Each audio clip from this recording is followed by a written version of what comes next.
اللهم بارك على محمد وعلى آل محمد كما باركت على إبراهيم وعلى آل إبراهيم إنك حميد مجيد. سبحان الله والحمد لله ولا حول لنا ولا قوة لنا إلا بالله العلي العظيم.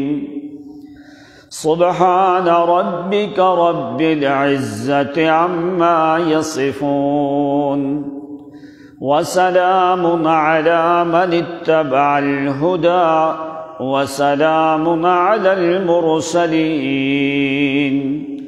والحمد لله رب العالمين.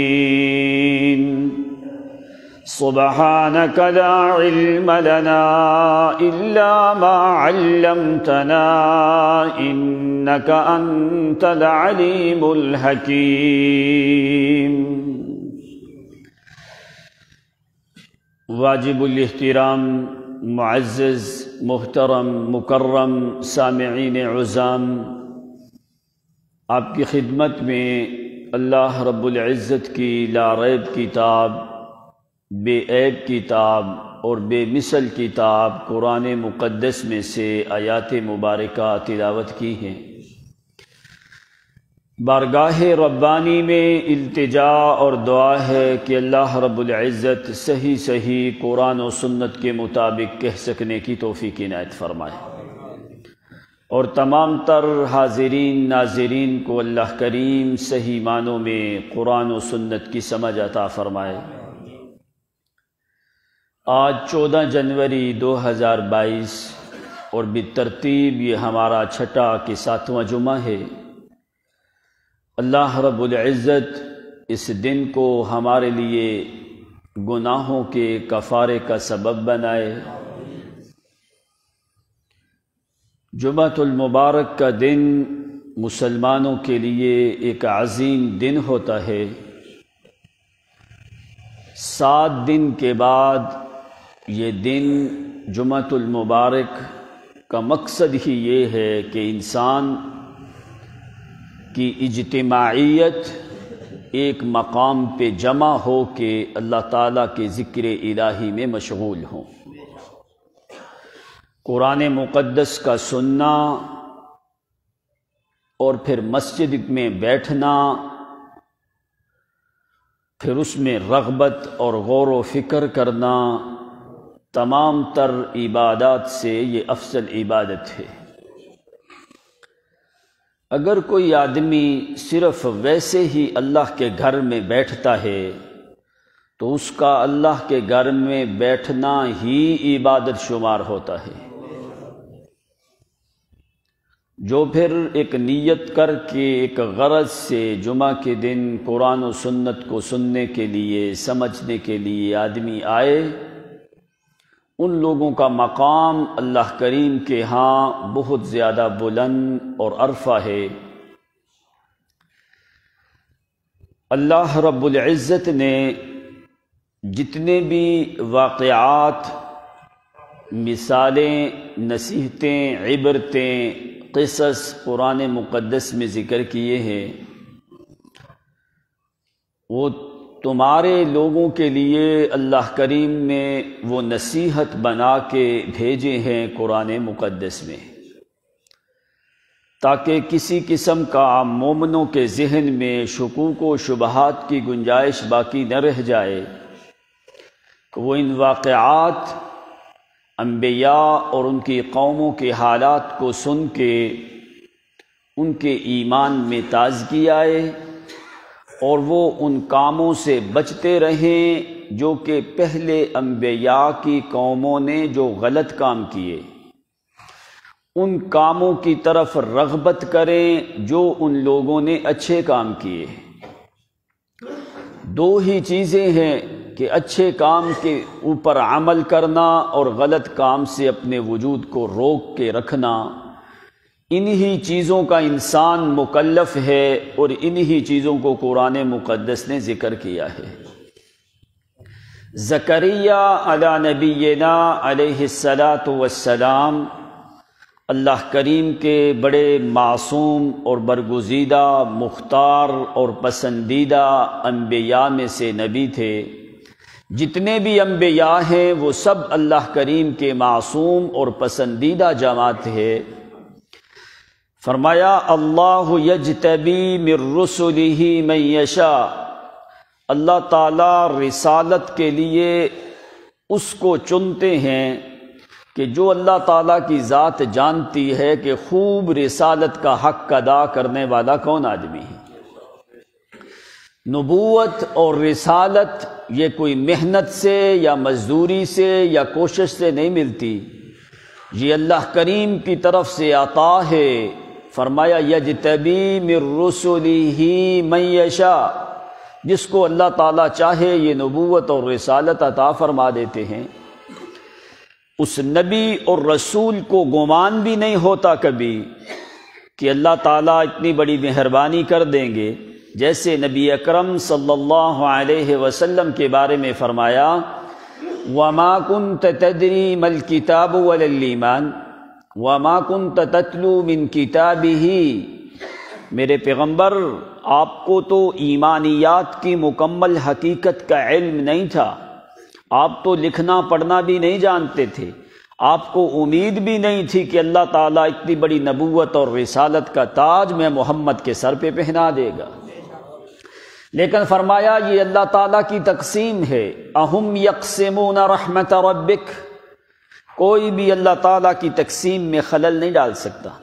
مکے والوں نے بڑا اعتراض کیا لولا نزل هذا القرآن على رجل من القريتين عظیم، طائف اور مکہ کے دو بڑے سردار ہیں، ان کے اوپر قرآن کیوں نہیں اترا؟ اللہ تعالیٰ نے اگر نبوت اور رسالت دینی تھی تو طائف کے سردار کے اوپر اس کو ملتی یا پھر مکے کے سردار کو ملتی۔ تو اللہ تعالیٰ نے فرمایا اہم یقسمون رحمت ربک، کیا میرا پیغمبر تیرے رب کی رحمت کو یہ تقسیم کرنے والی ہے؟ ہم خوب جانتے ہیں کہ رسالت کا حق ادا کرنے والا کون ہے، اور اس نبی کی ہم بچپن سے حفاظت کرتے جاتے ہیں، اور اس کی تربیت گاہ وہ اللہ تعالیٰ کی رحمت ہوتی ہے۔ تو اس لیے یہ نبوت اور رسالت کا مرتبہ ایک اعلیٰ اور عظیم مرتبہ ہے۔ اللہ کریم نے قرآن مقدس میں انبیاء کے واقعات اسی لیے ذکر کیے ہیں تاکہ آنے والے لوگوں کے لیے یہ چیزیں سب سے بڑی نصیحتیں ہوں۔ پھر انبیاء، پھر ان کا ذکر قرآن مقدس میں کر دینا، ایسی کتاب کہ جس میں شک اور شبے کی گنجائش بھی نہیں ہو سکتی۔ تو زکریا پیغمبر نے اللہ کریم سے بڑھاپے کے عالم میں اولاد طلب کی۔ 120 سال کے بعد اللہ کریم نے جس وقت دعا کو قبول کیا، زکریا پیغمبر نے اللہ تعالیٰ سے اولاد طلب کی۔ فرمایا رب ہب لی من لدنک ذریۃ طیبہ انک سمیع الدعاء، یا اللہ کی دعاؤں کا سننے والا صرف تیری ذات ہے، تو اپنی طرف سے مجھے کوئی پاکیزہ ذریت عطا فرما۔ تو قرآن مقدس نے ہمیں یہ سمجھایا کہ زکریا پیغمبر نے مانگی ایک چیز ہے، قانون خداوندی یہ ہوتا ہے کہ جتنی دیر آدمی انتظار کرتا رہے اللہ تعالیٰ اتنی ہی چیزیں زیادہ عطا فرماتے ہیں۔ زکریا پیغمبر نے 120 سال کا زمانہ اللہ کریم سے مانگتے رہے، 120 سال کی عمر کو پہنچ گئے تو پھر اللہ کریم نے دعا کو قبول کیا۔ تو پھر جو چیزیں زکریا پیغمبر نے نہیں مانگی تھی اللہ تعالیٰ نے وہ بھی عطا فرما دی۔ ابراہیم علیہ السلام لمبا زمانہ مانگتے رہے تو اللہ تعالیٰ نے فرمایا کہ ابراہیم تم نے بیٹا مانگا ہے میں بیٹا بھی دوں گا اور ساتھ پوتا بھی دوں گا، اور اسی کے خاندان سے آگے انبیاء بھی آئیں گے۔ اس وقت تک تیرے اوپر موت نہیں آئے گی جب تک تو بیٹے اور پوتے کی نبوت کو اپنی آنکھوں سے نہ دیکھ لے۔ فبشرنا باسحاق ومن وراء اسحاق یعقوب، فرمایا ہم آپ کو لڑکا اسحاق دیں گے اور اس کے پیچھے پوتا یعقوب دیں گے، تیری نسل در نسل وہ انبیاء کا سلسلہ جو ہے وہ چلتا رہے گا۔ 450 کے قریب انبیاء ابراہیم پیغمبر کی اولاد میں سے آئے۔ تو اسی لیے فرمایا کہ جو اللہ تعالیٰ کا دروازہ چھوڑتا نہیں، مانگتا رہتا ہے ہمیشہ، اگر اللہ تعالیٰ کچھ دیر کرتا ہے تو یہ انسان یہ نہ سمجھ کہ بھائی دیر میں پتہ نہیں مجھے ملے گا کہ نہیں ملے گا۔ اللہ تعالیٰ کے دربار میں اگر انسان کو نہیں ملنا تو کہاں سے ملے گا؟ کوئی اور تو راستہ ہی کوئی نہیں۔ لیکن فرمایا تھوڑی سی دیر ہوتی ہے وہ اسی لیے کہ وہ تمہارے لیے فائدہ ہوتا ہے، ورنہ اللہ تعالیٰ نے بعد میں بھی دینا، پہلے بھی دے سکتا ہے، اس کو تو کسی سے کوئی مشورے کی ضرورت بھی نہیں ہے۔ فرمایا جو ہم دیر کرتے ہیں اگر مناسب ہو تو ہم فوری عطا کر دیتے ہیں، اگر کچھ ہم دیر لگاتے ہیں تو اس دیر کا بدلہ ہم ضرور عطا فرماتے ہیں۔ لیکن تمہیں قانون کیا سمجھایا کہ کوئی بھی کیفیت اور حالت ہو، اگر اللہ کی ذات پہ ایمان ہے تو مومنو اللہ کا دروازہ چھوڑنا نا، چاہے وہ تمہاری دعا کو قبول کرنے میں 20 سال لگائے چاہے 100 سال لگائے۔ تمہیں ایک قانون دے دیا کہ یہ راستہ ہے، یہاں سے ملنا ہے، اس کے علاوہ دنیا و ما فیہا میں کوئی راستہ اور نہیں ہے۔ تو فرمایا تو میں خدا کی ذات کے اوپر نا امید نہ ہو، پھر تو مانگے گا تھوڑا میں عطا زیادہ کروں گا۔ اب زکریہ پیغمبر نے صرف اولاد مانگی، قرآن اٹھا کے دیکھو 12 صفتیں اللہ تعالیٰ نے یحییٰ پیغمبر میں داخل کی ہیں۔ فرمایا تو نے ایک چیز مانگی ہے، ہم اضافی 11 چیزیں اضافی زکریہ پیغمبر ہم اپنی طرف سے تمہیں عطا کریں گے۔ اس لیے کہا گیا بشارت۔ اور یحییٰ علیہ السلام کا نام قرآن مقدس میں 5 مقامات میں موجود ہے، سورۃ آل عمران میں، سورۃ انعام میں، سورۃ مریم میں 2 مقام پہ، اور 1 مقام پہ سورۃ انبیاء میں۔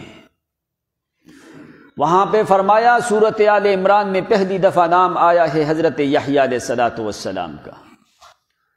فرمایا قائم یصلی فی المحراب ان اللہ یبشرک بیحییٰ مصدقا۔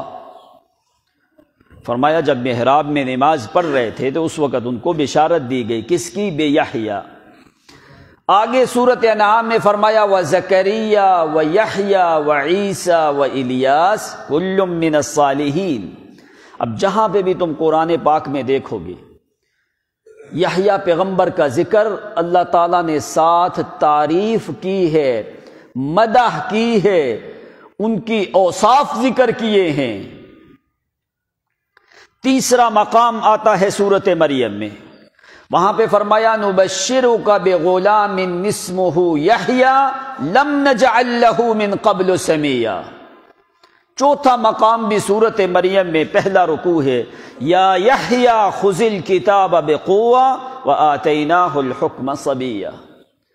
چھٹا مقام جو ہے سورۃ انبیاء میں فاستجبنا لہ ووہبنا لہ یحییٰ واصلحنا لہ زوجہ۔ 5 مقامات میں یحییٰ بن زکریا کا نام قرآن پاک میں موجود ہے۔ جہاں پہ بھی تم دیکھو سورۃ آل عمران میں، سورۃ انعام میں، سورۃ مریم میں 2 مقام پہ، سورۃ انبیاء میں 1 مقام پہ، جدھر سے بھی دیکھو گے اللہ تعالیٰ نے تعریف ہی کی ہے۔ اور 1 مقام قرآن پاک میں اور آتا ہے، اس یحییٰ کا معنی یہ یحییٰ بن زکریا نہیں، اس کا معنی زندگی ہے۔ سورۃ اعلیٰ میں 30واں سپارہ سورۃ اعلیٰ میں فذکر ان نفعت الذکریٰ سیذکر من یخشی ویتجنبها الاشقی الذی یصلی النار الکبریٰ ثم لا یموت فیہا ولا یحییٰ۔ یہاں پہ یحییٰ کا لفظ ہے، لیکن اس یحییٰ سے مراد یحییٰ بن زکریا نہیں ہے، یہ یحییٰ زندگی کے معنی میں آتا ہے۔ لا یموت فیہا ولا یحییٰ، نہ وہاں پہ موت آئے گی نہ وہاں پہ زندگی ہے۔ تو 5 مقامات پہ اللہ کریم نے حضرت یحییٰ پیغمبر کا ذکر کیا قرآن مقدس میں۔ 5 مقامات ملا کے 12 اوصاف ذکر کیے، 12 صفتیں ذکر کی اللہ تعالیٰ نے حضرت یحییٰ علیہ السلام کی۔ کیوں؟ اللہ کریم نے تمہیں یہ بات سمجھائی ہے، جو بندہ ہم سے مانگتا رہتا ہے اور ہم سے نا امید نہیں ہوتا، وہ مانگتا تھوڑا ہے، ہم دیتے زیادہ ہیں۔ پھر کتنا زیادہ کہ اس کی سوچ سے بھی زیادہ ہم عطا کر دیتے ہیں۔ تو زکریا علیہ السلام وہ بڑھاپے کا عالم ہے، اور پھر کہا بھی کہ یا اللہ وَلَمْ أَكُمْ بِدُعَائِكَ رَبِّ شَقِيًّا، یا اللہ میں کبھی بھی تیرے سامنے دعا کر کے میں کبھی بھی نا امید نہیں ہوا۔ فرمایا جس طرح یا اللہ میری عادت ہے مانگنا اور تیری عادت ہے دینا، میں نے اپنی عادت نہیں چھوڑی، تو اپنی عادت نہ چھوڑ، اس لیے فرمایا وَلَمْ أَكُمْ بِدُعَائِكَ رَبِّ شَقِيًّا، یا اللہ میں کبھی بھی نا امید نہیں ہوا تجھ سے دعا کر کے۔ اس لیے دوسرے مقام پہ فرمایا ان ربی لسمیع الدعاء، بڑی تاکیدیں ہیں اس جملے کے اندر کہ لوگو بے شک میرا رب ہی دعاؤں کو سن کے قبول کرنے کی طاقت رکھتا ہے۔ جب اس طریقے سے یقین ہو تو پھر اللہ تعالیٰ دیتا ہے زیادہ، تمہارے مانگنے سے بھی زیادہ دیتا ہے۔ زکریا پیغمبر کو اللہ کریم نے حضرت یحییٰ عطا فرما دیے، وہ علامات بھی دیں کہ 3 دن اور 3 راتوں تک تم لوگوں کے سامنے کلام نہ کر سکو گے، صرف کیا تسبحوا بکرۃ وعشیا، صرف خود بھی اور اپنی قوم کو حکم دو کہ وہ صبح و شام ہر ٹائم اللہ تعالیٰ کی حمد و ثنا کرتے رہیں، تسبیح کرتے رہیں۔ یہ علامت ہوگی یحییٰ پیغمبر کے آنے سے پہلے، تو یہ علامت ظاہر ہوئی۔ زکریا علیہ السلام اللہ تعالیٰ کی اس نعمت کا، کیوں حضرت زکریا علیہ السلام نے نشانی مانگی؟ میں نے پچھلے جمعے میں بھی ذکر کیا تھا، کیوں نشانی مانگی؟ جب اللہ نے کہہ دیا کہ لڑکا دوں گا، پھر نشانی مانگنے کی کیا ضرورت تھی؟ کیوں طلب کی نشانی؟ فرمایا یا اللہ اس لیے مجھے نشانی پہلے آئے تاکہ تیری نعمت آنے سے پہلے میں تیرا شکر ادا کرنا شروع کر دوں۔ یہ ہے کمال پیغمبر کا ادب کہ یا اللہ تم لوگ شکر کرتے ہو نعمت کے بعد، تو انبیاء نعمت کے آنے سے پہلے اس کا شکریہ ادا کرنا شروع کر دیتے ہیں۔ فخرج على قومه من المحراب فأوحى إليهم أن سبحوا بكرة وعشيا، میرا پیغمبر صبح و شام ہماری تسبیح بیان کر دیں شروع کر۔ اللہ تکلم الناس، لوگوں سے کلام نہیں کر سکو گے، ثلاثۃ ایام الا رمزا، صرف اشارے کے ساتھ۔ جس وقت دنیاوی بات ہوگی تمہاری زبان کو ہم روک دیں گے، جس وقت میری تسبیح کرو گے تمہاری زبان کو ہم چھوڑ دیں گے۔ کیوں؟ تاکہ دنیا کو پتہ چلے کہ سارے اختیارات کا مالک کون ہے؟ صرف اللہ کریم کی ذات ہے۔ زبان تیرے منہ کے اندر موجود ہے میرا پیغمبر، لیکن تمہارا اختیار اپنی زبان پہ بھی۔ جس وقت میری تسبیح کرو گے تو میں تمہاری زبان کو چلنے کی طاقت دوں گا۔ جس وقت کوئی دنیاوی بات لوگوں سے بات کرنے لگو گے تو میری مرضی ہے میں اس کو روک کے رکھوں گا. ثلاثۃ ایام الا رمزا واذکر ربک کثیرا وسبح بالعشی والابکار. ہر ٹائم صبح و شام میری تسبیح بیان کرتا رہ.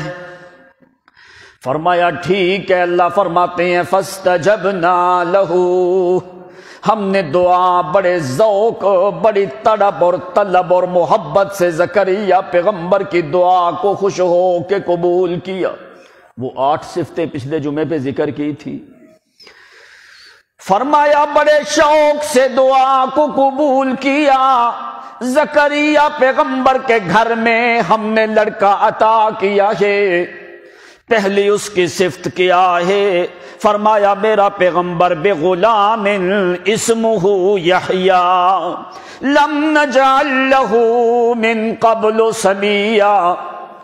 تو نے لڑکا مانگا ہے میں آسمان سے نام رکھ کے دوں گا.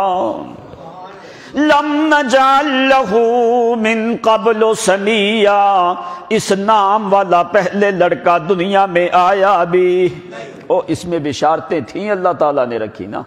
کیوں یحییٰ دیا؟ اس لیے تاکہ ہم اس کو موت شہادت کی دیں گے. اس لیے فرمایا کہ یحییٰ کا مطلب کیا ہوتا ہے؟ زندہ رہنا. کہ یعنی اس کو موت آئے گی، موت بھی شہادت کی ہم اس کو عطا فرمائیں گے. دوسری صفت فرمایا یبشرک بیحییٰ مصدقا بکلمۃ من اللہ. یہ اللہ کریم کے کلمے عیسیٰ پیغمبر کی پہلے تصدیق کرنے والا ہوگا. مریم صدیقہ اور یحییٰ علیہ الصلوۃ والسلام دونوں خالہ زاد بھائی بہن ہیں. عیسیٰ علیہ الصلوۃ والسلام یحییٰ پیغمبر کے خالہ کی بہن جو ہے اس کے لڑکے بنتے ہیں. مریم صدیقہ کی والدہ اور یحییٰ پیغمبر کی والدہ دونوں سگی بہنیں ہیں. اس کا نام حنہ بنت فاقوز ہے، اس کا نام عیشا بنت فاقوز ہے. ہی زوجت زکریا و ام یحییٰ، جو زکریا پیغمبر کی گھر والی ہے، یحییٰ پیغمبر کی ماں ہے، وہ مریم صدیقہ کی سگی خالہ ہے. یہ خالہ کی لڑکی کے لڑکے عیسیٰ پیغمبر ہیں. تو یحییٰ علیہ السلام کے بارے میں فرمایا مصدقاً بکلمۃ من اللہ. یہ اللہ کریم کے کلمے عیسیٰ پیغمبر کی تصدیق کرنے والے ہوں گے. وحصوراً، یہ اپنے نفس کے اوپر ضابط نفس ہوں گے. ونبیاً، یہ میرے نبی ہوں گے. من الصالحین، صالحین بھی ہوگا، نبی بھی ہوگا، نام بھی میں رکھوں گا. اس نام والا پہلے کوئی لڑکا آیا بھی نہیں ہے. وہ نبی بھی ہوگا، موت بھی شہادت کی اس کو آئے گی. وہ ہمارا نبی بھی ہوگا. من الصالحین، اس کے وجود سے میں لوگوں کی اصلاح کروں گا. وہ صالح بھی ہوگا اور بکلمۃ من اللہ، عیسیٰ پیغمبر کی تصدیق کرنے والا بھی ہوگا. دوسرے مقام پہ اللہ فرماتے ہیں وزکریا ویحییٰ وعیسیٰ والیاس کل من الصالحین. یہ ہمارے صالحین بندے تھے. تیسرے مقام پہ قرآن ذکر کرتا ہے وَوَهَبْنَا لَهُ يَحْيَىٰ وَأَصْلَحْنَا لَهُ زَوْجَهُ إِنَّهُمْ كَانُوا يُسَارِعُونَ فِي الْخَيْرَاتِ وَيَدْعُونَنَا، یہ نیکیوں کی طرف دوڑ لگانے والے تھے. وَيَدْعُونَنَا رَغَبًا وَرَهَبًا وَكَانُوا لَنَا خَاشِعِينَ. یہ کیا ہر حالت اور کیفیت میں صرف اور صرف مجھے ہی آواز دینے والے تھے. راغبن و رہبن، دونوں حالتوں میں، خوف یا طمع یا لالچ ڈر کی حالت میں، ہر حالت کے اندر یہ مجھے ہی آوازیں دینے والے تھے۔ وَكَانُوا لَنَا خَاشِعِينَ، یہ ہمارے سامنے کیا کرنے والے تھے؟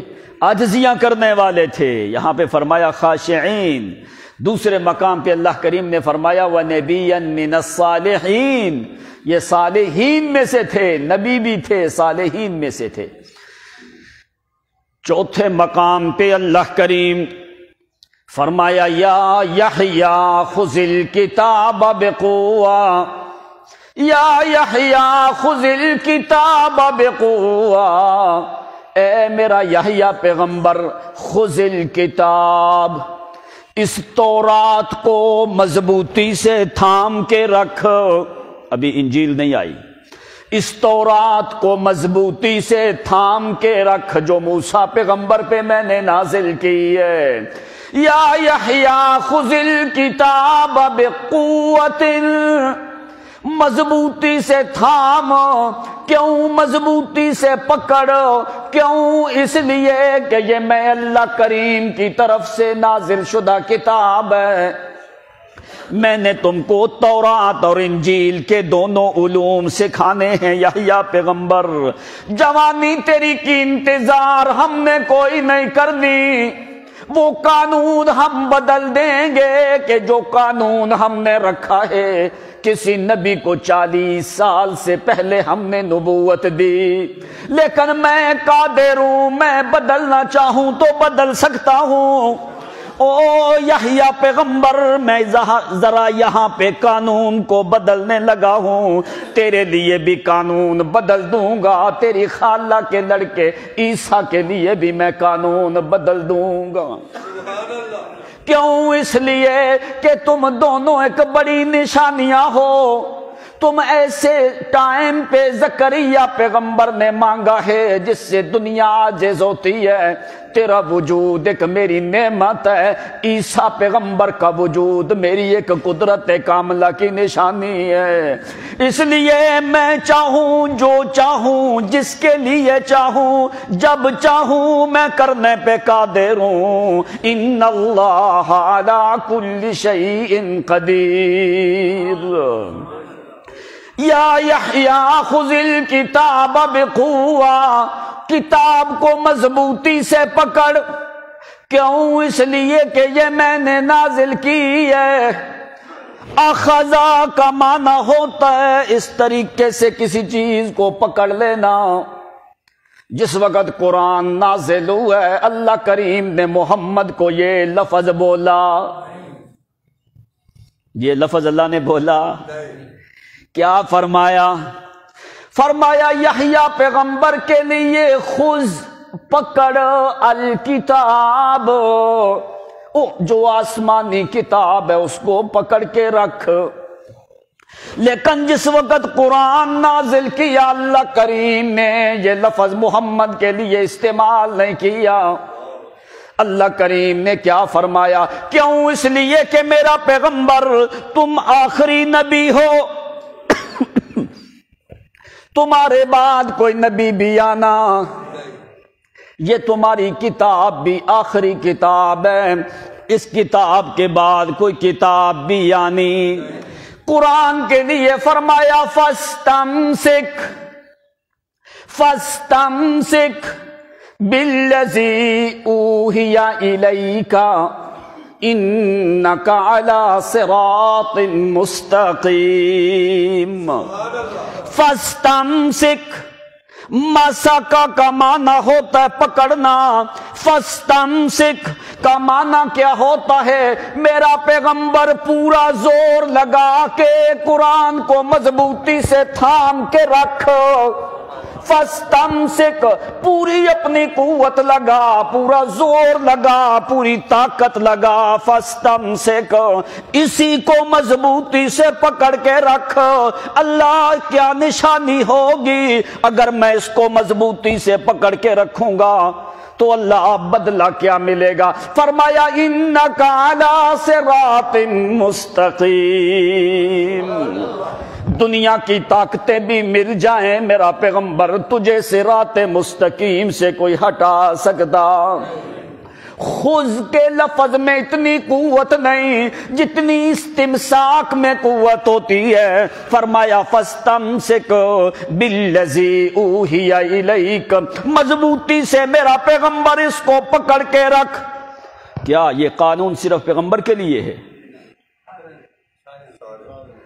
قیامت تک آنے والوں کے لیے۔ فرمایا فاستمسک، میرا پیغمبر میں نے تو خطاب تجھے کرنا ہے، لیکن یہ قانون تیری امت کے لیے الی یوم الدین، قیامت تک کے لیے یہ قانون ہے۔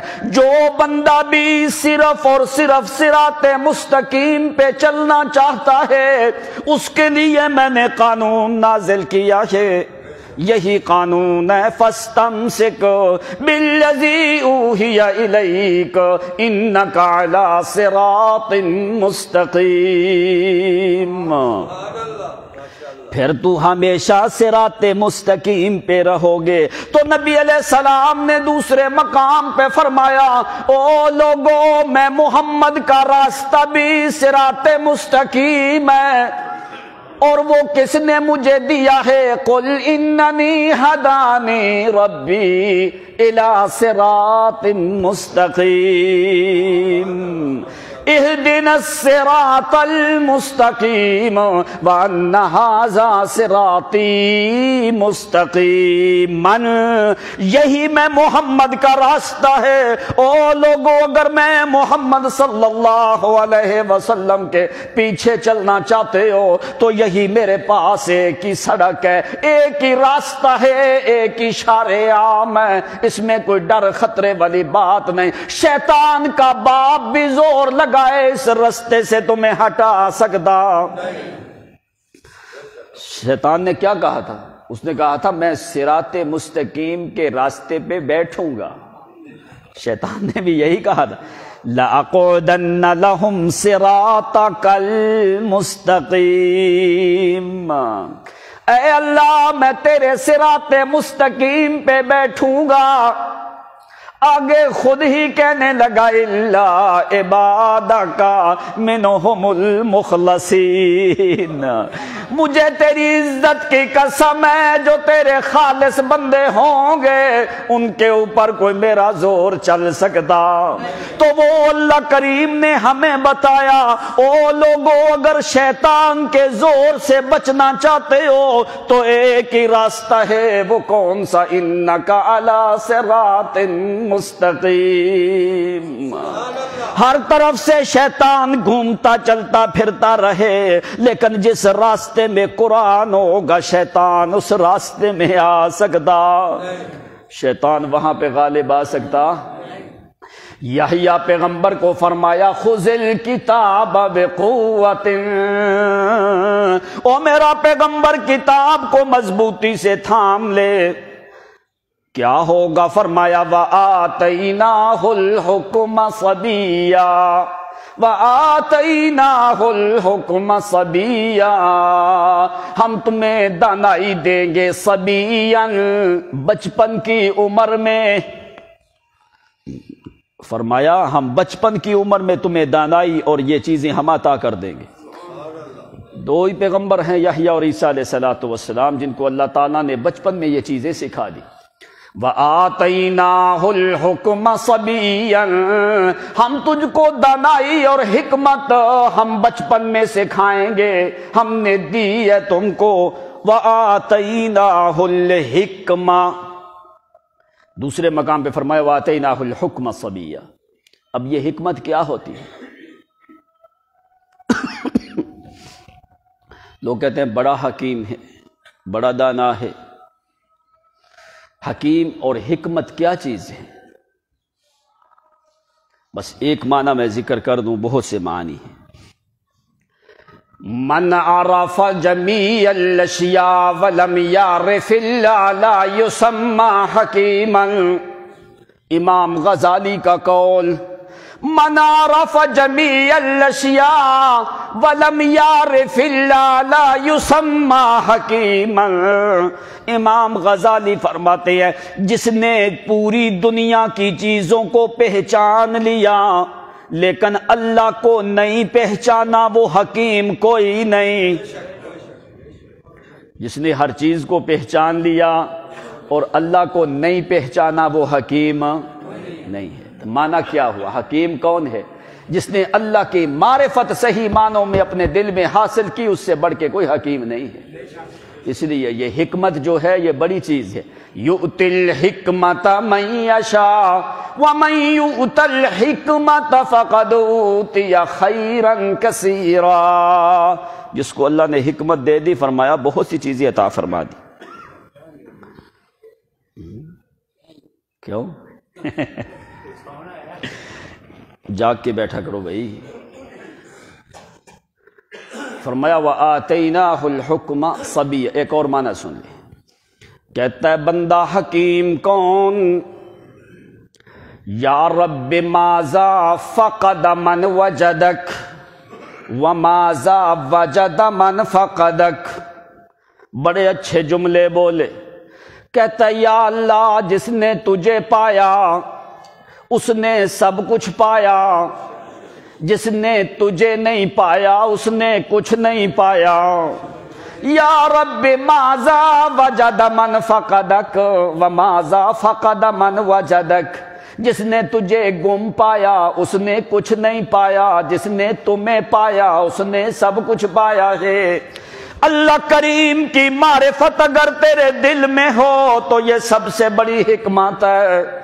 اس لیے اللہ فرماتے ہیں وَآتَيْنَاهُ الْحُكْمَ صَبِيًّا۔ قانون بدل دیا ہم نے، بچپن کے زمانے میں یحییٰ پیغمبر کو ہم نے دانائی اور حکمت عطا فرما دی۔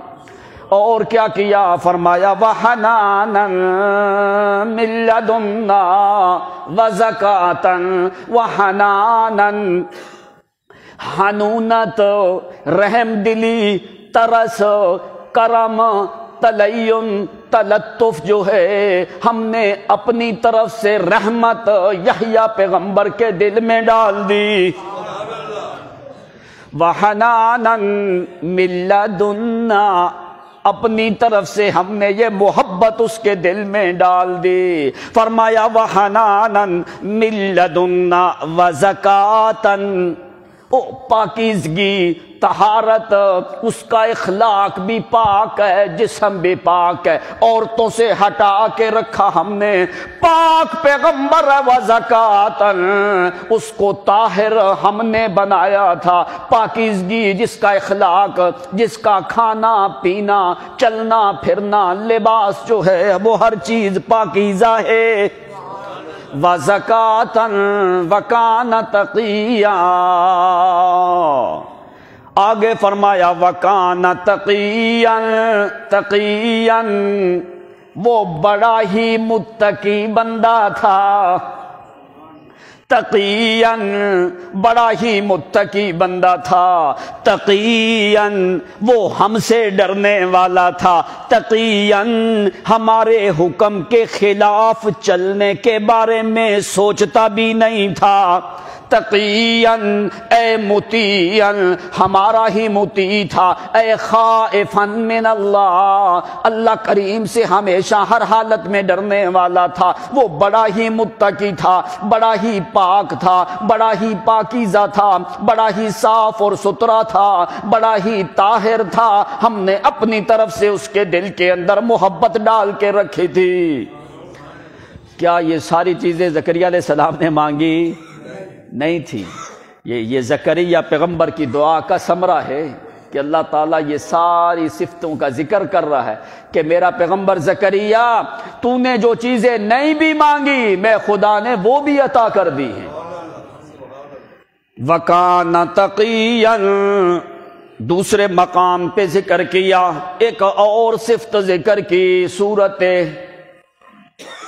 آل عمران میں، وہاں پہ فرمایا وَسَيِّدًا، وَسَيِّدًا، وہ بڑا سردار ہوگا۔ سید کسی قوم یا قبیلے کا نام، جتنے بھی انبیاء ہیں سارے سید ہوتے ہیں، جتنے بھی انبیاء ہیں سارے کیا ہوتے ہیں؟ فرمایا سیدن، ایک ہی پیغمبر کو قرآن میں صرف یہ لفظ کہا گیا ہے، پورا قرآن دیکھ لو صرف یحییٰ پیغمبر کے ساتھ یہ لفظ آیا ہے۔ فرمایا سیدن، یہ سید ہوگا، سردار ہوگا۔ اللہ یحییٰ پیغمبر کب تک سردار رہیں گے؟ فرمایا وسیدن، اپنی قوم کا سردار، اپنے قبیلے کا سردار، اپنے زمانے میں سب سے بڑا سردار جو ہے وہ یحییٰ پیغمبر ہوگا، بڑا سید ہوگا میرا پیغمبر۔ وسیدن، لیکن اللہ بعد میں جو نبی رسول آئیں گے، جو بعد میں نبی رسول آئیں گے، وہ فرمایا یہ میرا یحییٰ پیغمبر جو ہے یہ اپنے زمانے میں روئے زمین میں یحییٰ سے بڑھ کے اس زمانے میں کوئی اور سید۔ لیکن ایک اور قانون ذکر کیا، اللہ رحمت نازل کرے محمد پہ، اللہم صلی علی محمد۔ سارے نبی بھی ہوں، محمد کا مقابلہ ہو سکتا؟ فرمایا یحییٰ پیغمبر کو میں نے سید بنایا اپنے زمانے میں، یحییٰ پیغمبر کو سید بنایا اپنی قوم کا، لیکن میرا محمد تو سید الی یوم الدین، تم قیامت تک سید ہو۔ اے اللہ یحییٰ پیغمبر کے بعد سے لے کے یا پہلے نبیوں کے بھی، فرمایا نہیں نہیں، انا سید ولد آدم، انا سید ولد آدم، میں آدم سے لے کے قیامت تک ہر بندہ آنے والے کا سید ہوں، میں محمد۔ انا سید ولد آدم، او لوگوں میں اولاد آدم کا سید ہوں، کب تک؟ الی یوم الدین، قیامت تک میں سید ہوں۔ دنیا میں بھی میں محمد سید ہوں، آخرت میں بھی میں سید ہوں۔ کیا پیغمبر کی سرداری کا مقابلہ ہو سکتا ہے؟ انا سید ولد آدم، کہاں تک؟ اے اللہ کیا جنات میں سے کوئی سید ہے کہ نہیں؟ فرمایا نہیں نہیں، سارے جنات سارے انسانوں کا ایک ہی سید ہے، وہ محمد ہے۔ محمد سید الکونین والثقلین، محمد سید الکونین والثقلین والفریقین من عرب ومن عجم، وہ میرا پیغمبر سید ہے۔ کس چیز میں سید ہے؟ کوئی بندہ یہ نہ سمجھے کہ ایک صفت میں سید ہے دوسری میں کوئی نہیں، نا نا نا نا، سارے انبیاء کی صفتیں میں نے جمع کر کے اکیلے محمد میں رکھی ہے۔ جو کام میرا پیغمبر کرے گا اس سے اعلیٰ سید سرداری والا کوئی کام ہو سکتا؟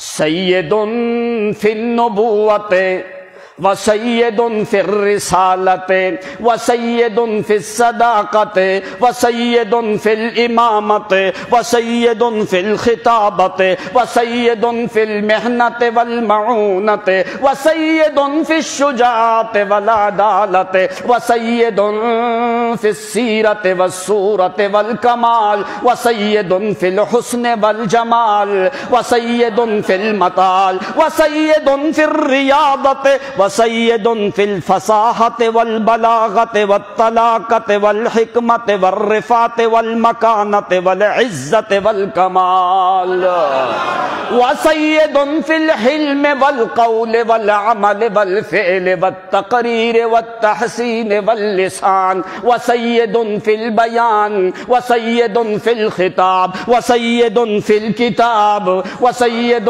فی الخطاب وسید فی الذہاب والایاب وسید فی الحلم والصبر والکرم والحلم والجود وسید فی الاخلاق والکمال وسید فی العبادت وسید فی الریاضت وسید فی الامامت والخطابت وسید فی العبادات وسید فی التحیت والسلام والکلام وسید فی الرکوع والسجود وسید فی النظم والرسم وسید فی البیان والعمل والحدیث والسنت والملت والحجت وسید فی کل شیء وسید فی الحسب والنسب والاصل والنسل وسید فی القبیلت وسید فی الاکل والشرب والطہارت واللباس وسید فی الامامت والمتانت وسید فی کل شیء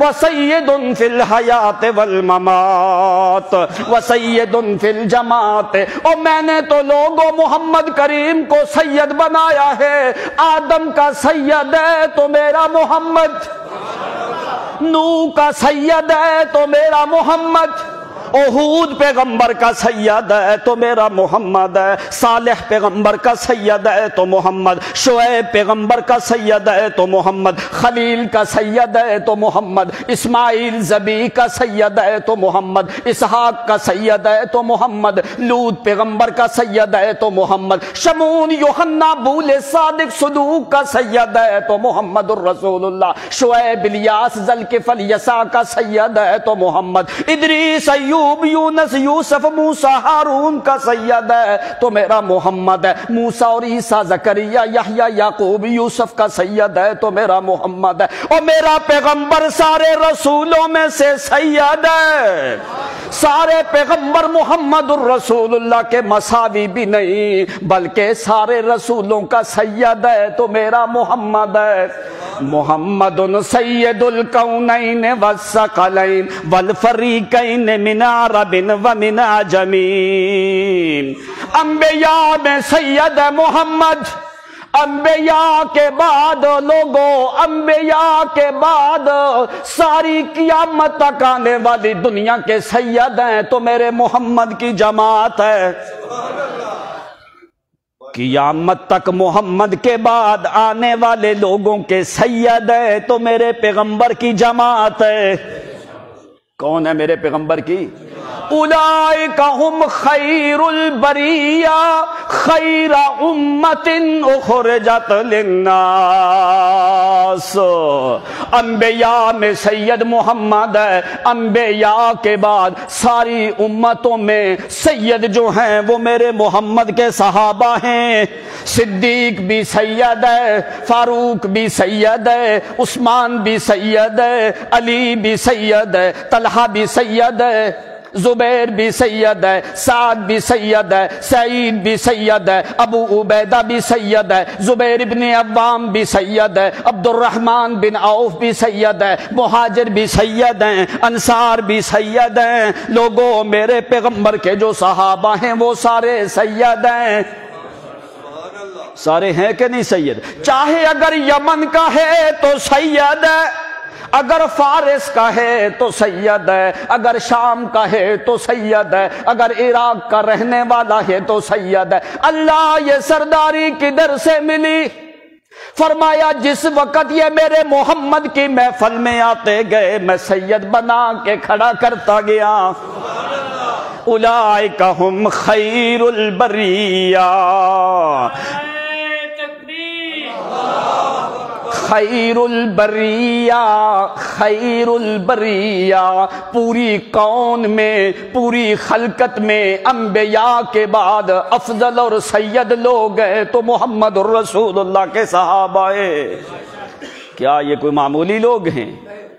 کہ جنہوں نے ہر چیز پیغمبر کے حکم پہ فدا کر دی، یہ کوئی معمولی لوگ محمد سید الکونین والثقلین والفریقین من عرب ومن عجم، کہتے عرب و عجم میں او پیغمبر کی تو مثال کوئی نہیں، محمد کی تو مثال کوئی نہیں، لیکن اگر کہنے لگا جھوٹ نہ ہو تو اللہ کی قسم محمد کے صحابہ جیسے بھی لوگ ملتے۔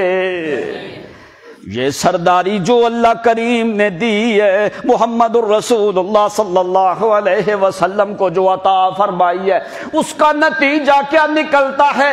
جو بندہ بھی اگر گلے میں کپڑا کوئی نہیں، تہبند جوتا کوئی نہیں، پیٹ سے بھوکا ہے، ادھر اللہ کریم اوپر سے فرماتے ہیں رضی اللہ عنہم، میرا پیغمبر میں ان کے اوپر راضی ہوں، میں ان کے اوپر راضی ہوں، اولئک ہم خیر البریہ، میں خدا کے ہاں یہ پوری خلقت میں سب سے اعلیٰ لوگ ہیں۔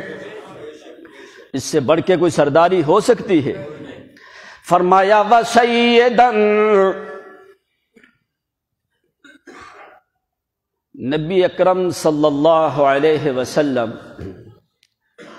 کا چہرہ مبارک اللہ کریم نے ہر چیز جو آپ کو دی ہے وہ اعلیٰ اور سید عطا فرمائی۔ قرآن کتابوں میں سید، محمد انبیاء میں، صحابہ جماعتوں میں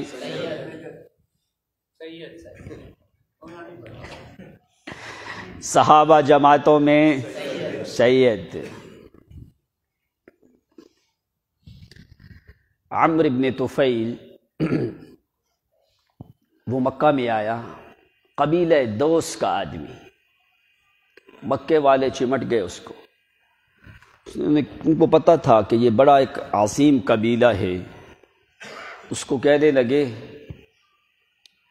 کہ تمہیں پتہ ہے کہ ہمارے مکہ میں ایک آدمی نے نبوت کا دعویٰ کیا ہے، الیاذ باللہ وہ کچھ دیوانہ سا ہے، لیکن اس کی کلام جو ہے نا وہ ایسی کلام ہے، پھر جو بھی اس کی زبان سے اس کی کلام سن لیتا ہے وہ آدمی پھر ادھر ادھر نہیں جاتا۔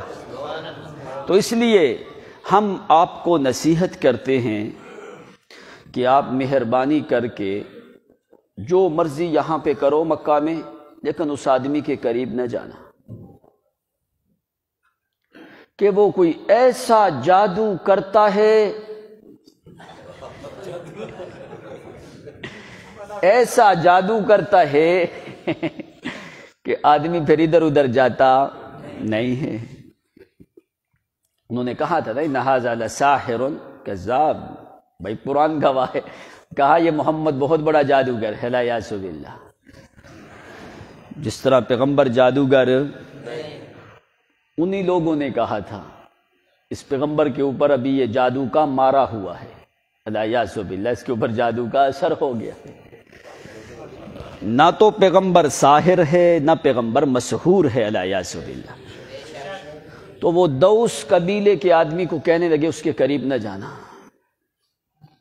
کافروں نے اپنی جیب سے خرچ کر کے روئی لے کے آئے، روئی لا کے عمرو بن طفیل الدوسی کو دی، فرمایا ان کو اپنے کانوں میں رکھ لے، جب تو طواف کرے کہیں چلتے پھرتے محمد کی آواز تیرے کانوں تک نہ پہنچ جائے۔ یہ بڑا ماہر عربی کا شاعر تھا نا، جس وقت طواف کر رہا ہے تو نبی علیہ الصلوۃ والسلام بھی بیت اللہ کے ایک کونے میں بیٹھ کے آپ بھی تلاوت فرما رہے تھے۔ یہ تقریباً 5 ہجری کے قریب جو ہے 5 نبوی کے قریب کا واقعہ ہے، نبوت کے چوتھے 5ویں سال کا یہ واقعہ ہے۔ اس نے سوچا کہ میں کتنا نادان ہوں کہ میں نے روئی لے کے اپنے کانوں میں رکھی ہوئی ہے، میں تو کلام کی فصاحت اور قباحت کو لمحات میں پہچان جاتا ہوں کہ کون سی کلام ٹھیک ہے اور کون سی کلام غلط ہے۔ غلط ہوئی تو نہ مانوں گا، ٹھیک ہوئی تو مجھے کیا حرج ہے ماننے میں تو کلام کی فصاحت اور قباحت کو منٹوں میں پہچان لیتا ہوں۔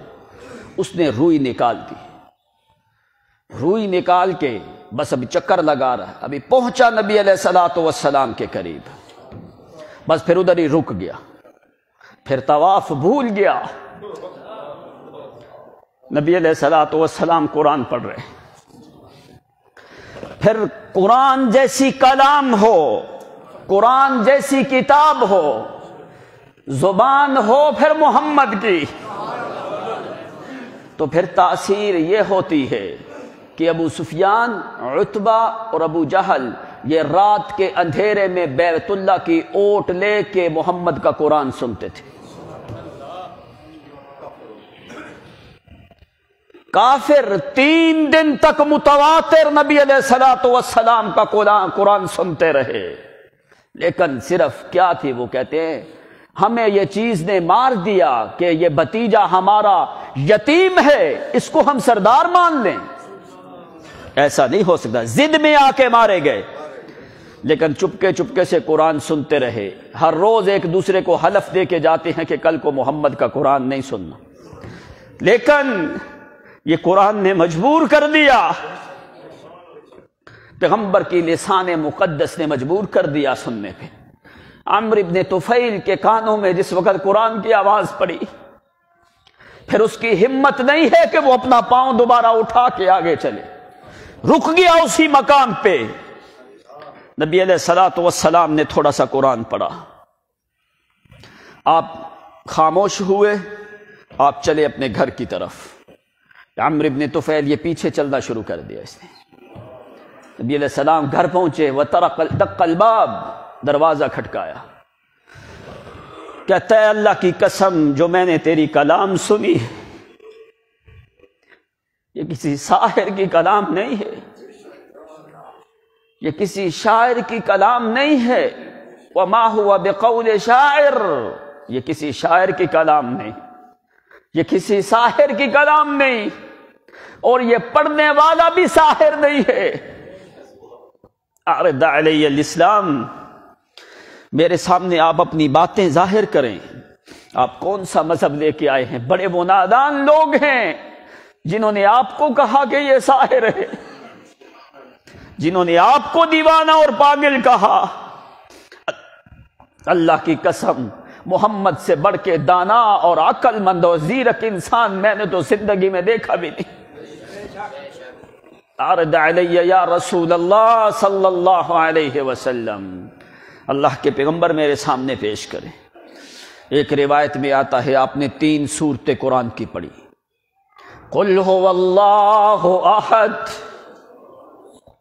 اللہ الصمد لم یلد ولم یولد ولم یکن له کفوا احد قل اعوذ برب الفلق من شر ما خلق ومن شر غاسق اذا وقب ومن شر النفاثات في العقد ومن شر حاسد اذا حسد قل اعوذ برب الناس ملك الناس اله الناس من شر الوسواس الخناس الذي يوسوس في صدور الناس من الجنة والناس۔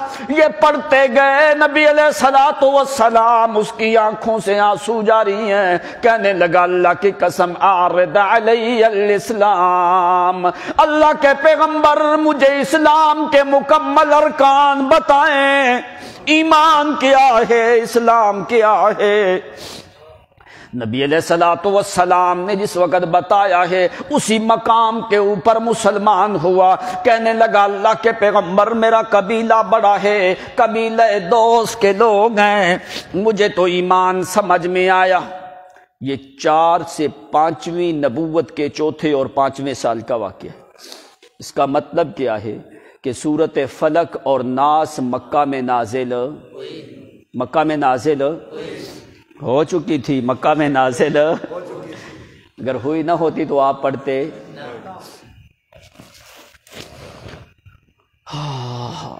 بڑی الٹی سیدھی باتیں لوگوں نے روایات میں ذکر کر دی ہیں۔ لوگ کہتے ہیں یہ صورت مدینہ میں نازل ہو، تو آپ نے اس کے سامنے کیا پڑھا اگر مدینہ میں نازل ہو؟ اس کا مطلب ہے یہ 4 سے 5 نبوت کے سال سے پہلے یہ صورتیں نازل ہو چکی تھی، تو اس کا جادو کے ساتھ کوئی تعلق نہیں ہے۔ تو کہنے لگا اللہ کے پیغمبر ادعو اللہ لی، آپ دعا کریں کہ اللہ کریم کوئی مجھے علامت ظاہر کر دے، کوئی ایسی علامت ہو جس سے وہ میرے قبیلے کے لوگ پہچان جائیں کہ واقعی یہ دین سچا ہے اور دین بتانے والا بھی سچا ہے، یہ دین بھی سچا ہے، دین بتانے والا بھی سچا ہے۔ نبی علیہ السلام نے دعا کی اللہم اجعل لہ آیہ، اے اللہ اس کے لیے کوئی نشانی بنا۔ اللہ کریم نے نشانی عطا کی ہے کہ اس کی پیشانی کے اوپر ایک چاند کی طرح نور چمکنے لگا۔ کہنے لگا اللہ کے پیغمبر یہ نشانی بالکل میرے ماتھے پہ ہے، میرے قبیلے کے لوگ بڑے سخت ہیں، وہ اس چیز کو کوئی اور چیز نہ سمجھے، اس کو کوئی برس کی مرض کی بات نہ کرنے لگیں، اس لیے اللہ کے پیغمبر دعا کریں اللہ کریم سے کہ یہ جو نور ہے میری پیشانی کے اوپر، یہ بیضوی شکل کا جو چمکتا ہے، اس کو میرے جسم کے کسی اور حصے میں رکھ دیا جائے۔ نبی علیہ السلام نے دعا کی ہے کہ اس کے کندھے کے اوپر ایک نور جو ہے وہ چمکنے لگا ہے، جا کے اسی علامت نورانی کو لے کے جو اصل بات سمجھانے والی ہے وہ کیا ہے؟ پیغمبر تو انبیاء میں سید ہے، لیکن صحابہ میں سے سارے امتوں میں سے سید امت ہے محمد کی، پھر ساری امتوں میں سے سید جماعت ہے پیغمبر کے صحابہ کی۔ تو نبی علیہ السلام نے دعا کی، اللہ تعالیٰ نے اس علامت کو ظاہر کر دیا۔ گئے کچھ دنوں کے بعد 7 آدمی لے کے آئے، وہ مسلمان ہوئے۔ پھر کچھ دنوں کے بعد پورا قبیلہ دوس والے سارے لوگ مسلمان ہو گئے۔ یہ کیا ہے؟ یہ اثر ہے کس کا؟ قرآن کا۔ مکے والے چیختے چلاتے رہے، اس نے کہا ابھی پیغمبر کی کلام میرے دل میں اتر چکی ہے، میں اس بات کا اعلان کرتا ہوں کہ اللہ کی قسم یہ کلام کسی انسان کی نہیں ہے، یہ پیغمبر کی کلام ہے۔ اس لیے اللہ کریم نے فرمایا کہ ہم نے اس جو پیغمبر کو جو کتاب دی ہے وہ ساری کتابوں میں سید کتاب ہے، پیغمبر کی ذات بھی سید ہے، پیغمبر کی کتاب بھی سید ہے، پیغمبر کی جماعت بھی سید ہے۔ تو آگے حضرت یحییٰ پیغمبر کے بارے میں فرمایا وَسَيِّدًا، میں نے سردار بنایا حضرت یحییٰ پیغمبر کو، وَحَصُورًا وَنَبِيًّا مِّنَ الصَّالِحِينَ۔ آگے دوسرے مقام پہ اور صفتیں کیا ذکر کی ہیں، وَحَنَانًا مِّن لَّدُنَّا وَزَكَاةً وَكَانَ تَقِيًّا، وہ بڑا متقی بندہ تھا، وَبَرًّا بِوَالِدَيْهِ وَبَرًّا بِوَالِدَيْهِ وَلَمْ يَكُنْ جَبَّارًا عَصِيًّا، وہ اپنے والدین کے ساتھ بڑا ہی تابعدار تھا۔ برًّا بِوَالِدَيْهِ، اپنی والد اور والدہ کے ساتھ برًّا، ہر چیز کے اوپر ان کو اپنے وجود پہ ترجیح دیتا تھا۔ وَبَرًّا بِوَالِدَيْهِ وَلَمْ يَكُنْ جَبَّارًا عَصِيًّا، سخت مزاج بھی نہیں تھا، نافرمان بھی نہیں تھا، اس نے اپنی رحمت کے بازو اپنے والدین کے سامنے پھیلا دیے تھے۔ وَبَرًّا بِوَالِدَيْهِ وَلَمْ يَكُنْ جَبَّارًا عَصِيًّا۔ آخر میں قرآن نتیجہ کیا نکالتا ہے؟ ایک دفعہ جو سوئے ہیں ان کو جگا دو نا۔ سو جائے تو کوئی پتہ نہیں چلتا، اللہ کے بندو جاگ کے بیٹھا کرو۔ وَسَلَامٌ عَلَيْهِ۔ اب دیکھ، انسان کی زندگی کے 3 مراحل سب سے مشکل مراحل ہیں۔ 3 مراحل جو ہیں وہ سب سے مشکل ترین مراحل ہیں انسان کے لیے۔ جس وقت بچے کی پیدائش ہوتی ہے یہ مرحلہ بڑا مشکل مرحلہ ہے۔ دوسرا، جس وقت اس کے اوپر موت کے لیے فرشتے آ جاتے ہیں یہ ٹائم بڑا سختی کا ٹائم ہوتا ہے۔ تیسرا، وہ ٹائم جس دن ان کو دوبارہ اٹھایا جائے گا۔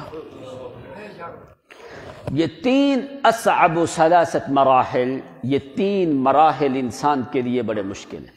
جب پیدا ہوتا ہے، جب موت آنے لگتی ہے، جب دوبارہ اٹھایا جائے گا۔ اس لیے اللہ تعالیٰ نے فرمایا کیا اس دن ہوگا، یوم ترونها تذهل كل مرضعة عما ارضعت وتضع كل ذات حمل حملها وترى الناس سكارى۔ فرمایا اس دن اتنی شدت اور ہولناکی کی حالت ہوگی ایسے جیسے لوگ ایک نشے کی حالت میں گھوم پھر رہے ہوتے ہیں۔ یعنی اس دن کی ہولناکی جو ہے یہ 3 مراحل بڑے سخت۔ اب قرآن مقدس نے دیکھ یحییٰ پیغمبر کے لیے ان 3 ٹائموں کے اوپر اللہ نے اپنی طرف سے سلامتی نازل کر دی۔ فرمایا وَسَلَامٌ عَلَيْهِ يَوْمَ وُلِدَ وَسَلَامٌ عَلَيْهِ يَوْمَ وُلِدَ وَيَوْمَ يَمُوتُ وَيَوْمَ يُبْعَثُ حَيًّا۔ او میرا یحییٰ پیغمبر، ان 3 مراحل کے اوپر تمہیں خدا کی طرف سے سلامتی اور حفاظت میں رہے گا۔ وَسَلَامٌ عَلَيْهِ يَوْمَ وُلِدَ، اس دن بھی تیرے اوپر میری رحمتیں برسیں جس دن تیری پیدائش ہوئی ہے۔ وَسَلَامٌ عَلَيْهِ يَوْمَ وُلِدَ، جس دن تمہاری پیدائش ہوئی ہے اس دن بھی میری رحمتیں برستی رہیں۔ وَيَوْمَ يَمُوتُ، جس دن تمہارے اوپر موت آئے گی اس دن بھی تو سلامتی میں رہے گا، میری حفاظت میں رہے گا، میری طرف سے رحمت۔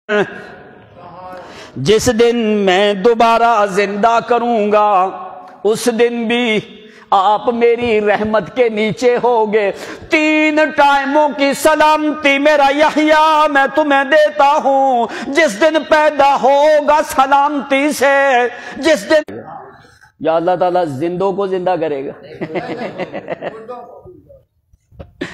لوگ کہتے ہیں جی قبروں میں جو ہیں سارے زندہ ہیں، قبروں میں مردے جو ہیں وہ زندہ ہیں۔ تو اگر زندہ ہیں تو اللہ تعالیٰ نے قیامت کے دن زندوں کو زندہ کرنا ہے؟ اللہ تعالیٰ قیامت کے دن مردوں کو زندہ کرے گا نا۔ اللہ موت آئے گی تو مردہ ہوگا، پھر قبر میں دفن ہوگا۔ جس کے اوپر موت آ جائے قیامت سے پہلے وہ زندہ ہو سکتا نہیں ہے۔ یہ جو ارکان اسلام ہیں ان میں سے یہ ہے کہ اللہ تعالیٰ قیامت کے دن دوبارہ مردوں کو کیا کرے گا؟ زندہ کرے گا۔ اگر قبروں میں پہلے ہی زندہ ہیں، زندوں کو تو زندہ نہیں کیا جاتا۔ اس لیے میرا بھائی عقیدہ یہ ہو کہ جو آدمی فوت ہو جائے قیامت سے پہلے، یہ قرآن گواہ ہے، ایک دفعہ روح نکل جائے قیامت سے پہلے سارے مولوی بھی جمعرات کو زور لگاتے رہیں روح واپس آتی نہیں۔ لوگوں کو ایسی غلط باتیں، تمہارا قصور نہیں ہے، تم تو سارے ماشاءاللہ صوفی لوگ ہو، تمہیں تمہارا دماغ خراب کر دیا کو واپس آ جاتی ہے، جمعرات کو واپس آ جاتی ہیں۔ اب قرآن اللہ تعالیٰ فرماتا ہے اللہ یتوفی الانفس حین موتها والتي لم تمت في منامها فيمسك التي قضى عليها الموت۔ ہم اس کی روح کو روک لیتے ہیں، قیامت سے پہلے واپس آ سکتی۔ اب سارے مولوی جو مرضی کرتے رہیں، اللہ کی کتاب تو سب کی ہے، اس میں تو شک شبہ نہیں ہے۔ قرآن کہتا ہے ایک دفعہ ہم روح نکال لے قیامت سے پہلے واپس آتی نہیں ہے۔ اگر 1000 مولوی بھی کہتے رہیں لیکن سب کے اوپر اللہ کی کتاب کو ترجیح دی جائے۔ ایک بات، اب جب تک وہ زندہ تھا وہ تو اپنے گھر میں رہتا تھا، موت کے بعد اس کی روح مولوی کے گھر میں کیوں گئی؟ مولوی اس کا مامے کا لڑکا ہے؟ ایسی اللہ تعالیٰ ایسے لوگوں کو ہدایت دے۔ یعنی جس وقت آدمی اللہ کی کتاب اور پیغمبر کی سنت اور شریعت سے دور ہو جاتا ہے، پھر عامت الناس کو، عام سیدھے سادے مسلمانوں کو ایسی رسومات میں ڈال دیا کہ پیغمبر کی سنتوں کو ایسے دفن کر دیا گیا ہے کہ جس کا لوگوں کو پتہ ہی نہیں۔ 3واں کرو، 7واں کرو، 10واں کرو، 40واں کرو، میت کو 70 قدم پہ اذانیں دو، قبرستان میں اذانیں دو، وہاں پہ سائبان لگاؤ، وہاں پہ قرآن پڑھاؤ، یہ طریقے تمہیں کبھی آج تک آپ نے پوچھا مولویوں سے یہ طریقے کہاں سے ثابت ہیں؟ آج کل غمی کے موقع پہ شادی سے زیادہ خرچہ ہے، غمی کے موقع پہ شادی سے زیادہ خرچہ ہے۔ یہ تمہیں کس نے طریقے بتا دیے؟ کیا نبی علیہ الصلوۃ والسلام کی وفات نہیں ہوئی؟ کیا صحابہ کی وفات نہیں ہوئی؟ آپ نے اپنی بیٹیوں کو خود دفن کیا، کیا وہ وفات نہیں ہوئی؟ پیغمبر کی زندگی اور موت ہمارے لیے نمونہ ہے۔ اس لیے ایسی غلط رسومات سے بچ جاؤ، ورنہ تمہارا ایمان بھی ضائع ہوگا، تمہارا مال بھی ضائع ہوگا۔ ایسے جو بھی تمہیں کیا مسئلہ ہے، اگر کوئی دنیا کی چیز لینی ہو تم 10 دکانداروں کے پاس جاتے ہو پوچھنے کے لیے، اگر دین کا کوئی مسئلہ ہو تم مولوی کا گریبان پکڑ کے کہو یہ تو نے مسئلہ بیان کیا، ہمیں قرآن سے دلیل دے۔ اگر اس کی دلیل قرآن حدیث کے مطابق ہو اس کو تسلیم کرو، چاہے وہ بیان کرنے والا مولوی ہو یا غیر مولوی ہو، مولوی ہو یا غیر مولوی ہو، بات صرف قرآن اور حدیث کی ہونی چاہیے۔ اگر قرآن اور حدیث کے خلاف کوئی بہت بڑا مولوی بھی بات کرے اس کو چھوڑ دو، اللہ نے قیامت کے دن تم سے یہ نہیں پوچھنا کہ اس مولوی کی بات مانی تھی کہ نہیں مانی تھی۔ تم خود عقل مند ہو، قرآن کا ترجمہ بھی ہے، تم خود اس چیز کو دیکھا کرو اللہ کے بندو کہ اللہ کی کتاب کیا کہتی ہے اور آج ہم کدھر رسومات کی طرف چلے جاتے ہیں۔ اور ادھر لوگ جو کہتے ہیں اب جو ہے ڈسپوزیبل جو ہے ٹن پیک پیپسی کا شادی غمیوں پہ، اور جو ہے ڈسپوزیبل پانی نیسلے کا، اور وہاں پہ مرغا، روسٹ، مچھلیاں، بوتل، یہ شادی ہے یا غمی ہے؟ اور لوگ سارے تم جا کے کھانا کھا لیتے ہو، مہربانی کیا کرو میت کے گھر سے کھانا نہ کھایا کرو۔ یہ ان آدمیوں کا حق ہوتا ہے جو دور سے مہمان آئیں، ان کا جس دن فوتگی ہو جائے پورا محلہ ادھر جمع ہو کے کھانا کھا رہا ہوتا ہے، تمہیں کس نے اجازت دی؟ ایک اس گھر بیچارے کے گھر میں میت ہے، الٹا تم اس کا نقصان کر رہے ہو۔ پھر جس وقت لوگ جاتے ہیں نا کہتے ہیں ان کو تو کوئی پتہ ہی نہیں جی، نہ وہاں پہ چائے ملی، نہ وہاں پہ بسکٹ ملے، نہ وہاں پہ بوتل ملی۔ تم کیا افسوس کے لیے جاتے ہو یا وہاں پہ کھانے پینے کے لیے جاتے ہو؟ پیغمبر کا طریقہ، جس دن بچہ پیدا ہو، جس دن قبر میں دفن کیا جائے، پیدا ہونے سے دفن ہونے تک طریقہ محمد نے تمہیں بتایا ہے، حتیٰ کہ میت کو کس طریقے سے پکڑ کے کیسے اس کو قبر کے اندر دفن کیا جائے۔ کون سا ایسا طریقہ ہے جو تمہیں پیغمبر کی شریعت سے نہیں ملتا؟ اور پھر شادیوں کے اوپر لوگ بڑے آگ کو آسمان کی طرف پھینکتے ہیں۔ جو حق مہر ہوتا ہے، حق مہر جو اصل شریعت کا کام ہے، حق مہر کے لیے پتہ کیا کہتے ہیں؟ جی شری رکھ لو۔ وہ شری کتنا ہے؟ 32 روپے، یا پھر بڑی بھی کوشش کریں گے 2000 5000۔ کسی ام المومنین کا حق مہر 3 لاکھ پاکستانی روپے سے کم نہیں رکھا گیا، 400 درہم سے کم کسی ام المومنین نبی علیہ الصلوۃ والسلام کی بیویوں میں سے کسی کا 400 درہم سے، درہم چاندی کا ہوتا ہے، 400 درہم سے کم کسی ام المومنین کا حق مہر۔ تمہیں کس نے کہا؟ ادھر جو طبلہ سرنگی والے ہوتے ہیں ادھر جاتا ہے لاکھ روپیہ ہوا میں اڑا دیا۔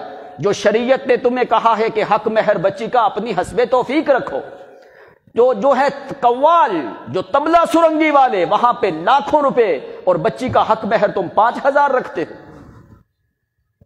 ولیمہ کرنا جو ہے یہ سنت ہے، یہ کام کرو، اور بچی کا حق مہر رکھو، حسب توفیق رکھو، جتنا آپ کے پاس ہمت ہے اتنا حق مہر رکھو۔ یعنی کہ فضول خرچیوں میں تم پیسہ زیادہ ضائع، جہاں پہ سنت اور شریعت آتی ہے وہاں پہ ان کو سب سے زیادہ شرعی بات یاد آ جائے۔ وہ ہم ایک نکاح پڑھنے گئے، کہتا جی 1000۔ میں نے کہا نکاح کسی اور سے پڑھاؤ۔